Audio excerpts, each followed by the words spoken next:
Marco Polo himself may have recognized this medieval trading ship.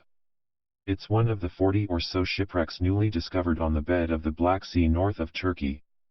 Some of these vessels sank when the Byzantine Empire was in its heyday 1,000 years ago, and some during more recent Ottoman times.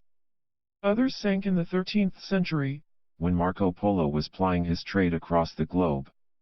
Most other wrecks from these time periods have been found in much shallower waters, where they have been eaten away down to just their hulls. But the new hull was preserved for centuries on the seabed thanks to low oxygen conditions that prevent the decay of timber. As a result, the architecture of the upper deck appears in unprecedented detail, allowing historians to see how well the features match up to historical accounts. New images show finely carved rudders, masts, tillers, and even ropes that are almost perfectly preserved. They were rediscovered by submersibles scouring the seabed as part of a project to piece together how and when sea levels rose again in the Black Sea following the last ice age, which peaked 20,000 years ago. The Black Sea Maritime Archaeology Project has uncovered 41 wrecks this year so far, revealing them in all their glory thanks to a state-of-the-art imagery method called 3D photogrammetry.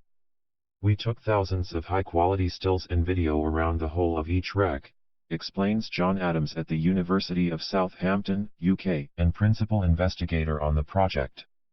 Software calculates the positions of millions of points in 3D space, generating accurate, detailed 3D images of each wreck. Adams says that the medieval ships have never been seen in such a well-preserved state. We've never seen them this complete, he says. Normally, it's just bits of the lower hull, but here we have much upper deck material. One of the medieval ships found 1,100 meters down was probably an Italian trading craft from around the 1300s, of a type that Marco Polo would recognize.